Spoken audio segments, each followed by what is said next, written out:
السلام علیکم جناب، اجمل جامی آفیشیل میں خوش آمدید۔ آج بدھ ہے 20 اگست 2025 جب یہ خاکسر آپ سے مخاطب اور یہ ناچیز کا یوٹیوب چینل اجمل جامی آفیشیل ہے۔ آج دو موضوعات ہیں جن کے اوپر تفصیل سے میں نے آپ سے بات کرنی ہے۔ عمران خان صاحب سے منسوب آپ نے بیان ایکس کے اوپر دیکھا، اردو میں بھی انگلش میں بھی وہ شائع کیا گیا۔ 80% بیان ان کا سینسر کیا گیا ہے۔ یہ میری رائے نہیں بلکہ میرے پاس اس کی معلومات ہے۔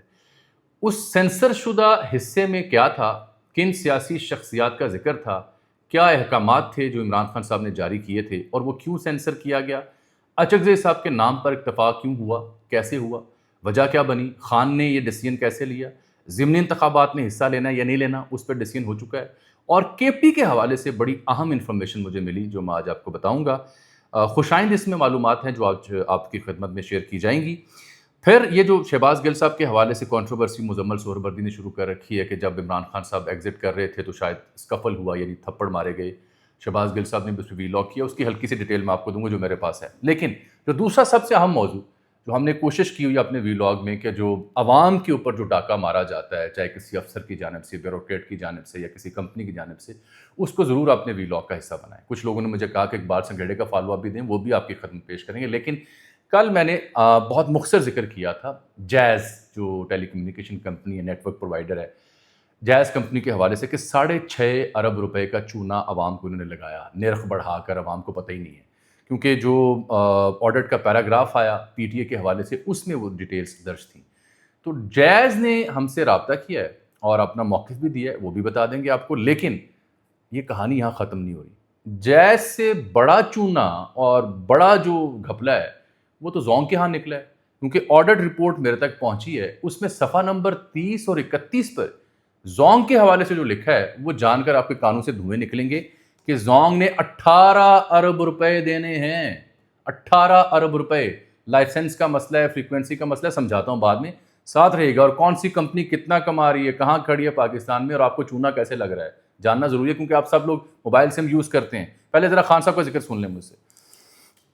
خان صاحب نے جو کل پیغام دیا نا وہ تو آپ نے دیکھ لیا۔ وہ کہتے ہیں سینہ تان کے کھڑا ہوں، آپ نے گھبرانا نہیں ہے، اور انہوں نے کہا ہے جی کہ جب تک اپنی قوم کو غلامی کی زنجیروں سے آزاد نہیں کروا لیتا ڈٹ کر کھڑا رہوں گا، جو ان کا ایک انداز ہے یا ان کا بیانیہ ہے۔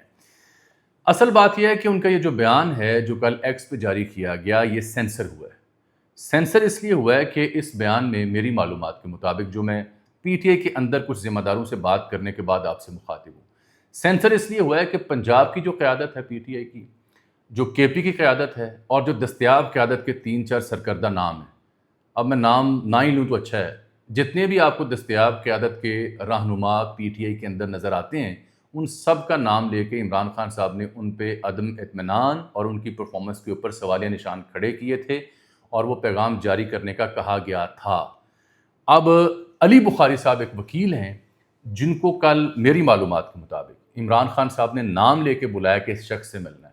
مجھے یہ بھی اطلاع ملی کہ انہوں نے اہل خانہ یا دیگر لوگوں سے ملنے سے کل انکار کیا کیونکہ منگل تھا۔ صرف ایک شخص کو کہا کہ یہ مجھ سے ملے، اور اس شخص کے توسط سے یہ بیان باہر آیا۔ باہر جب بیان آیا ان کا تو اس بیان کو کچھ حصہ اس کا سینسر کیا گیا۔ جب کل رات سے ہم دیکھ رہے تھے کہ بیان سینسر ہوا ہے، عام خیال یہ ہوتا ہے کہ بیان سینسر ہوا ہے کہ شاید اس میں فوجی قیادت کا نام لیا گیا، لیکن کل ایسا نہیں تھا۔ یہ میں ذمہ داری سے بات کر رہا ہوں۔ کل جو بھی ان کا بیان تھا اس کا مرکز پی ٹی آئی کی دستیاب قیادت، ان کے اندر تقسیم اور ان کے کردار کے اوپر سوالیہ نشان تھے۔ یہ آپ نوٹ کر لیں، نام بھی میں لے لوں گا بعد میں، میرے ساتھ اگر آپ رہیں۔ ایک اور مدعا جس پہ عمران خان صاحب نے انتہائی برہمی کا اظہار کیا وہ جنگلات کی کٹائی کا معاملہ ہے، سیلاب کی صورتحال ہے۔ یہی وجہ ہے کہ انہوں نے اپنے پیغام کے آخر میں جو 2 لائنیں وہ سننے سے تعلق رکھتی ہیں۔ انہوں نے کہا کہ ملک بھر میں طوفانی بارشوں اور سیلابی صورتحال سے قیمتی انسانی جانوں کا ضیاع انتہائی افسوسناک ہے۔ اس مشکل وقت میں تمام قوم کو بڑھ چڑھ کر ریسکیو اینڈ ریلیف مہم کا حصہ بننا چاہیے۔ اس میں کسی قسم کی سیاست انہوں نے کی، کہا کہ سب مل کر ہاتھ بٹائیں۔ ان کا ایک عرصے سے آپ کو پتہ ہے اس معاملے میں ان کا بڑا کلیئر کانسیپٹ ہے کہ جنگلات ہونے چاہیے، چاہے بلین ڈریم والا پروجیکٹ ہو یا کچھ اور ہو۔ اور وہ کے پی میں جو جنگلات کی کٹائی ہوئی، میرے ہی ایک پروگرام میں اختیار ولی نے شوکت یوسف زئی کے ساتھ بیٹھ کے براہ راست یہ الزام عائد کیا کہ پرویز خٹک، محمود جو خان صاحب، اور اس کے بعد جو نگران سیٹ اپ اور ابھی بھی وزیر جنگلات اور وزیر اعلیٰ ہیں، ان سب کے ادوار میں تاریخی طور پر ریکارڈ جنگلات کی کٹائی ہوئی ہے کے پی میں، جس کی وجہ سے یہ تباہی پھیلی ہے، کیونکہ جنگلات تحفظ دیتے ہیں سیلاب سے، موسمیاتی تبدیلیوں سے۔ تو خان صاحب کو اس سب کا علم تھا، اور خان صاحب نے یہ بھی کہا کہ میرا پیغام میں نوٹس بنا کے دیتا ہوں، یہ اسٹیبلشمنٹ تک بھی پہنچایا جائے کہ ہم کیسے اپنے ملک کو بچا سکتے ہیں ان تباہیوں سے آنے والے سالوں میں۔ اس میں علی امین کو خاصا رگڑا دیا گیا اس ایک ایشو کے اوپر۔ پنجاب میں عالیہ حمزہ صاحبہ کے کردار کے اوپر بھی سوال اٹھے، سلمان اکرم راجہ اور شیخ بکاس اور دیگر کے ناموں کے اوپر بھی اعتراض اٹھے۔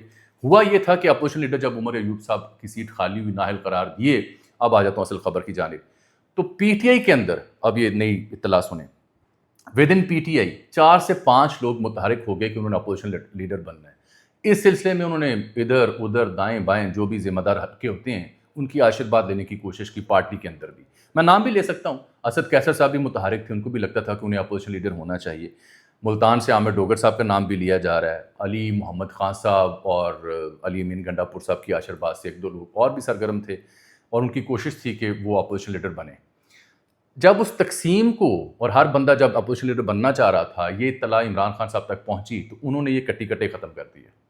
انہوں نے اس کو ختم کرنے کا ایک فارمولا نکالا، وہ تھا محمود خان اچکزئی کا، کہ ود ان پارٹی تو بہت تقسیم ہے، ہر بندہ اپوزیشن لیڈر بننا چاہ رہا ہے اور پرفارمنس ہے نہیں ہے، تو انہوں نے پھر محمود خان اچکزئی کے اوپر اتفاق کیا، اس پہ اتفاق کیا اور واضح کہا کہ he will be the opposition leader, senate میں اعظم سواتی ہوں گے، اعظم سواتی سے وہ مطمئن ہے۔ محمود خان اچکزئی کے حوالے سے جو آپ نے خبر کل رات دیکھی ان کے بیان کی روشنی میں، پہلے لوگوں نے ڈینائی کیا، پھر سلمان اکرم راجہ نے تصدیق کی کہ ہاں محمود خان اچکزئی ہماری طرف سے اپوزیشن لیڈر ہوں گے۔ میری اطلاع یہ ہے کہ محمود خان کے نام کے اوپر ہفتوں پہلے غور ہو چکا تھا، ایگریمنٹ ہو چکا تھا، پارٹی کو بتا دیا گیا تھا، اس پہ کوئی مشاورت نہیں، خان کا ڈیسیژن ہے، he will be the opposition leader. اب میں کل سے ایک سوال اٹھا رہا ہوں، پی ٹی آئی کے اندر دستیاب قیادت کا رد عمل کیا ہوگا؟ کیا یہ محمود خان اچکزئی کو چلنے دیں گے؟ اور اگر محمود خان اچکزئی نے بحیثیت اپوزیشن لیڈر مذاکرات کی بات کی، مل بیٹھنے کی بات کی، تو پی ٹی آئی کہاں کھڑی ہوگی؟ اس کا جواب آپ دیجیے گا۔ آگے آ جاتے ہیں۔ نمبر 2، شاہ محمود قریشی کے حوالے سے جو خبریں میں نے آپ کو دیں کہ وہ بری ہو رہے ہیں اور وہ باہر آئیں گے تو پارٹی کی قیادت سنبھالیں گے، تب مجھے پی ٹی آئی کے چاہنے والوں نے برا بھلا کہا۔ میری اطلاع یہ ہے کہ عمران خان صاحب کو شاہ محمود کی وفاداری پر کوئی شک نہیں ہے۔ عمران خان صاحب کے بارے میں جو میں نے سنا، eagerly waiting for Shah Mahmood Qureshi, انتہائی مشتاق ہیں، انتہائی یعنی انتظار فرما رہے ہیں کہ شاہ محمود صاحب باہر آئیں اور پارٹی سنبھالیں تاکہ دستیاب قیادت جو ہے اس سے جان چھوٹے۔ یہ دوسری خبر میں آپ کو دے رہا ہوں اور انہیں شاہ محمود قریشی کے اوپر کوئی ڈاؤٹ نہیں ہے۔ تیسری خبر میں نے آپ کو بتایا وہ ڈیفورسٹریشن کے اوپر، جو جنگلات کی کٹائی کے اوپر انہوں نے برہمی کا اظہار کیا، اور اس میں علی امین گنڈا پور کو خاصا لتاڑا، انہوں نے خاصے غم و غصے کا انہوں نے مظاہرہ کیا ہے۔ اور چوتھی خبر، ضمنی انتخابات کے اوپر جو اگر مگر کی کہانی تھی، محمود خان اچکزئی وہ صاحب ہیں جنہوں نے خان صاحب کو کنونس کیا تھرو سمبن کہ بائیکاٹ نہیں کرنا، میدان خالی نہیں چھوڑنا، مرضی کے بندے بھرتی نہیں ہونے دینے، مقابلہ کرنا ہے تاکہ عوام کے سامنے رائے جائے کہ اپوزیشن کہیں کھڑی ہے۔ تو اس کے اوپر بھی خان صاحب نے ایگری کیا کہ ضمنی انتخابات میں حصہ لینا ہے۔ اب یہ جو پی ٹی آئی آپ کو کہہ رہی ہے نا کہ وہ اس کے اوپر حصہ لینا نہیں لینا، ایک کمیٹی بیٹھے گی، پولیٹیکل کمیٹی، پھر فیصلہ ہوگا، خبر لے لیں، وہ فیصلہ ہوگا کہ ٹکٹیں کسے دینی ہیں اور ٹکٹوں کے لیے پیسہ کہاں سے آنا ہے۔ سادہ اور مختصر بات آپ سے کر رہا ہوں۔ ضمنی انتخابات میں پی ٹی آئی حصہ بھی لے رہی ہے، شاہ محمود قریشی صاحب کا انتظار بھی خان صاحب کر رہے ہیں۔ محمود خان اچکزئی کو ذمہ داری اس لیے دی گئی کہ with in P T I تقسیم ہے، اس تقسیم کو ختم کرنا ہے۔ قیادت جو ہے پنجاب سے لے کے کے پی تک سب کو رگڑا دیا، ان کے نام تھے اس پیغام میں، وہ نام پھر اس کمیٹی نے اور سیاستدانوں نے مل کے سوشل میڈیا کی ٹیم کو منت ترلا کیا کہ وہ نام آپ کاٹ دیں۔ کل اسٹیبلشمنٹ کا ذکر نہیں تھا، اپنی جماعت کو سیدھا پدرا کرنے کا ذکر تھا۔ یہ ہے اس کا مختصر خلاصہ۔ اور پنجاب کے اپوزیشن لیڈر کے اوپر 5 رکنی کمیٹی ہے جو فیصلہ کرے گی، یہاں بھی 1 سے زائد کینڈیڈیٹس موجود ہیں۔ انہوں نے یہ بھی بتایا کہ اخبار پرانا مجھے ملتا ہے، انہوں نے یہ بھی بتایا ٹی وی بند کر دیا گیا ہے، اور انہوں نے کہا تنگ کرنے کے حربے ہیں جو میں کسی صورت قبول نہیں کروں گا۔ This is all as far as Imran Khan Sahab is concern. وہ جو کہانی ہے کہ جی مزمل سہروردی صاحب نے کہا کہ 9 اپریل کو جب عمران خان کو بتایا گیا کہ آپ نے جانا ہے اور آگے سے جب بدتمیزی ہوئی تو جو لوگ ملٹری اسٹیبلشمنٹ والے عدم اعتماد لائے تھے ان کے ساتھ سکفل بھی ہوا، یعنی جھگڑا ہوا، مڑ بھیڑ ہوئی، اور یہ سب شہباز گل کے سامنے ہوا، تب ہی وہ ہر بات میں تھپڑوں کا ذکر کرتے ہیں۔ یہ مزمل سہروردی نے جناب منصور علی خان صاحب کے پروگرام میں بات کی تھی۔ اس کے جواب میں شہباز گل صاحب نے لکھا ہے کہ مزمل سہروردی خارش زدہ گینڈا جھوٹ بول رہا ہے، پتہ نہیں کیا زبان ہے یہ۔ عمران خان آخری لمحے تک اس دفتر میں بگ باس کی طرح بیٹھا تھا۔ یہ الگ بات ہے کہ خان نے ایک جنرل صاحب کی ستھری کی تھی، ٹاؤٹ جھوٹ بول رہا ہے تو آج ویلاگ میں ساری کہانی سنا دوں گا. ہم نے تو پردہ رکھا لیکن اب جرنیلی ٹاؤٹ نے شروع کی تو اسے ایسے ہی سہنا پڑے گا. انہوں نے پھر ویلاگ بھی کیا. میں اس ڈیٹیل میں نہیں جاؤں گا. عمران ریاض خان صاحب نے بھی اس کی وضاحت کی ہے. یہ جو کہانی ہے نا, اس دن 6-7 صحابی وہاں موجود تھے, ارشد شریف شہید بھی موجود تھے. میں صرف آپ کو یہ بتا سکتا ہوں کہ یہ جو کہانی ہے کہ یہ تھپڑ و تھپڑ ہوئے اور پکڑ کے گریبان سے باہر نکالا گیا, یہ کہانی درست نہیں ہے. آرگومنٹ ضرور ہوئے, اختلافات ضرور تھے. تھپڑ والی کہانی اہمی سودا اپنا بیچنے کے لیے گھڑی گئی ہے, اس سے گریز کریں. دونوں سے میری گزارش ہے. اب اصل بات جس پہ آج میں نے ویلاگ کرنا تھا, لیکن کیونکہ اس میں سیاسی معاملہ بھی آ گیا, اصل بات ہے جیز کے حوالے سے. جیز ٹیلی کمیونیکیشن کمپنی, اس نے صارفین سے, کل میں نے خبر دی, 6.58 ارب روپے زائد وصول کیے. یہ آڈٹ رپورٹ ہے جو آڈیٹر جنرل آف پاکستان کی جانب سے جاری کی گئی. کل جب میں نے ویلاگ کیا تھا تو سر شام تھا بھی یہ رپورٹ آئی تھی, ڈیٹیلز ہم تک پہنچی نہیں تھی. آج وہ آڈٹ پیراگراف بھی آ گئے, ڈیٹیل میرے پاس آ گئی ہے. کئی 100 صفحات پر مشتمل وہ آڈٹ رپورٹ ہے جو ہم نے جیز اور زونگ کے حوالے سے پڑھی ہے. تو جیز نے تو 6.5 ارب روپے کا معاملہ کیا. زونگ کی کہانی اس سے زیادہ خطرناک ہے, لیکن پہلے جیز کی تفصیل بھی لے لیں. پی ٹی اے جو ہے, پاکستان ٹیلی کمیونیکیشن اتھارٹی, یہ منظوری دیتی ہے نرخوں کی. ریٹ کیا ہوگا, کال کا, میسج کا, ڈیٹا کا, بنڈل کا, پیکج کا. تو یہ آڈٹ رپورٹ کہتی ہے 2023 سے 2024 کے دوران جیز نے اپنے صارفین سے 6.58 ارب روپے زائد وصول کیے, کیونکہ مختلف موبائل پیکیجز کے نرخوں کی منظوری جو دی گئی تھی اس سے جیز نے تجاوز کیا, اور اس تجاوز کرتے ہوئے اتنی رقم انہوں نے بٹوری ہے. نرخوں کے ریٹ اپنی جگہ ہیں, لیکن اس سے اضافی رقم یہ بٹوری ہے بقول اس پیراگراف کے. اور اس میں انہوں نے کہا کہ آڈٹ رپورٹ میں کہ اتھارٹی نے جیز کو ہر سہ ماہی میں, ہر کوارٹر میں 3 ماہ بعد 15% تک نرخ بڑھانے کی عمومی اجازت دے رکھی ہے کہ آپ 15% تک یوزلی اپنے نرخ بڑھا سکتے ہیں. اور الزام ہے کہ صارفین کے تحفظ کے اصولوں کی خلاف ورزی کی جیز نے ان نرخوں سے زیادہ نرخ بڑھائے. پھر اس کی مطلوبہ اتھارٹی سے انہوں نے منظوری بھی نہیں لی, اور اب انکوائری کا مطالبہ کیا ہے آڈٹ پیراگراف نے, تاکہ صارفین کا تحفظ کیا جا سکے. اب میرے ساتھ آپ رہیے, خبر اگر آپ نے سنی ہے دلچسپی کے ساتھ. دیکھیے, ہوتا یوں ہے کہ یہاں جو یہ کمپنی ہے جیز کی, یہ کمپنی عالیجا پاکستان میں سب سے زیادہ صارفین اس کے پاس موجود ہوتے ہیں جیز کے پاس. مثلاً جو 2 مختلف ڈیٹاز ہیں وہ سن لیں. جیز کے پاس پی ٹی اے کہتا ہے کہ 46.3% صارفین جیز کے پاس ہیں, سب سے بڑا ریونیو اس کے پاس ہے. پھر آتا ہے زونگ 22% کے ساتھ, پھر آتا ہے ٹیلی نور 19.5, پھر آتا ہے یو فون تقریباً 12%, اور جیز کے پاس کوئی 73 سے 74 ملین صارفین ہیں. زونگ کے پاس کوئی 52 ملین, ٹیلی نور کے پاس 43 ملین, اور یو فون کے پاس 26 ملین. اب آپ جو بات سننا چاہ رہے ہیں وہ ہے زونگ سے جڑی ہوئی. لیکن اس سے پہلے یہ بھی میری ذمہ داری ہے بعزت صحافی کہ اگر جیز کے بارے میں ہم بات کریں تو جیز کا موقف کیا ہے. تو جیز کے جو میڈیا کو ہینڈل کرنے والے صاحب ہیں, عماد خالق صاحب ان کا نام ہے, انہوں نے رابطہ کیا. انہوں نے کہا جی ویلاگ آپ کا دیکھا ہے, آپ نے جو موقف نقطہ نظر اٹھایا ہے آڈیٹر جنرل کے پیراگراف کے اوپر اور جیز کے اوپر, آپ نے کہا کہ اس نے عوام کو چونا لگایا. میں نے کہا جی بالکل کہا ہے. ان کا جی ہمارا موقف بیان کریں. ہم ان کا موقف بیان کرتے ہیں. جیز نے جو ہمیں موقف دیا وہ کہتے ہیں کہ ہم ایک ذمہ دار ٹیلی کمیونیکیشن اتھارٹی ہیں جو کہ پاکستان کے قوانین کے مطابق کام کرتے ہیں. جتنے بھی ہمارے ٹیرف ہیں اور نرخ ہیں وہ ہم نے باقاعدہ پی ٹی اے کی منظوری کے بعد ان کا اطلاق کیا ہے. ان کا جیز کا دعویٰ یہ ہے کہ ہم نے کوئی بھی جو قیمت بڑھائی پیکج کی وہ پی ٹی اے سے منظوری کے بعد بڑھائی ہے. یہ الزام کہ ہم نے اپنی طرف سے پیکیجز کا ریٹ بڑھا دی اور پی ٹی اے سے منظوری نہیں لی, یہ غلط ہے.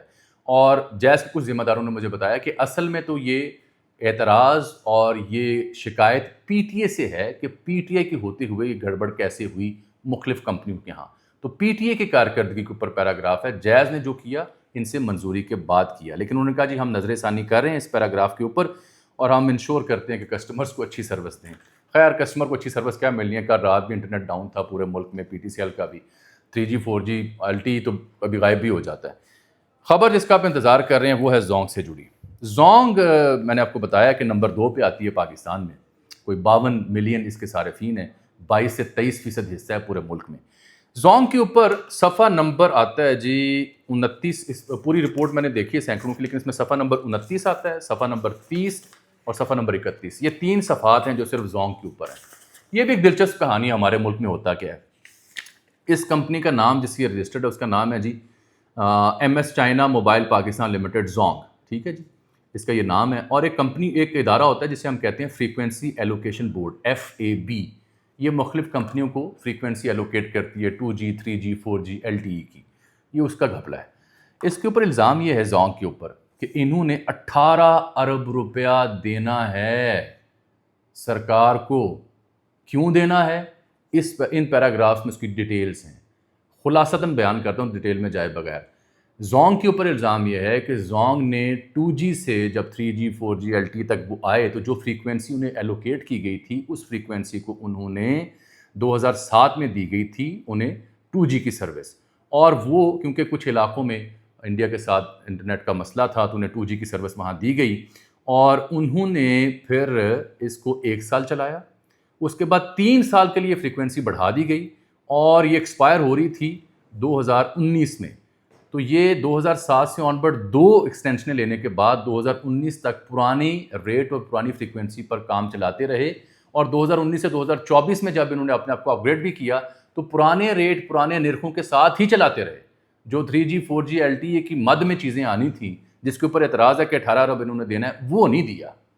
یہ ہے باریک واردات کہ حساب تب پرانا، شرائط پرانی، لکھت پڑھت پرانی، اس کی ایکسٹینشن ہوتی رہی، 3G 4G LTE بھی آ گیا، لیکن اس کے حساب سے جو پیسے دینے تھے آپ نے وہ پیسے نہیں دیے. اور پیسے کتنے ہیں اس میں خود لکھا ہوا ہے 18 ارب روپیہ.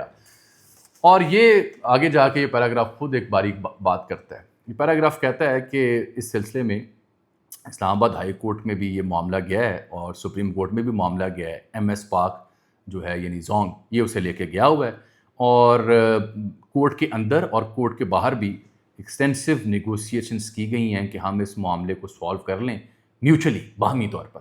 لیکن ابھی تک اس سلسلے میں کوئی فیصلہ نہیں ہو سکا، کسی نتیجے پہ ہم نہیں پہنچ سکے. اب یہ بات تو یہاں درست ہے کہ اگر کوئی کمپنی آپ کے قوانین کے مطابق یہاں عمل درآمد کر رہی ہے اور اس نے اپنی فریکوینسی آپ کی اجازت سے چینج کی ہے تو پیسے نکالنا تو آپ کا کام تھا، کیوں نہیں نکالے آپ نے؟ یہ بات تو یہاں درست ہے کہ یہ جو کمپنیاں ہیں PTA یا FAB یہ کہاں ہیں، کاہے کو تنخواہیں لیتی ہیں؟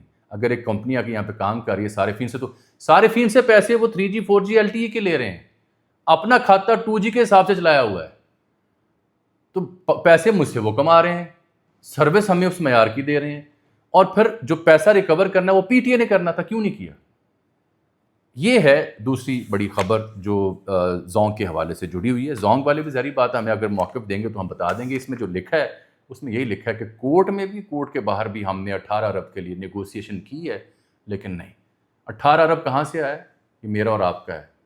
وہ 6.5 ارب کہاں سے آیا؟ میرا اور آپ کا ہے. کیونکہ جائز کے اوپر جو میں نے بات آپ سے کی تھی، ان کے monthly bundle, weekly bundle, SMS package, فلاں پیکج، اس کے نام پہ چوننا ہوتا ہے، وہ لگتا رہتا ہے.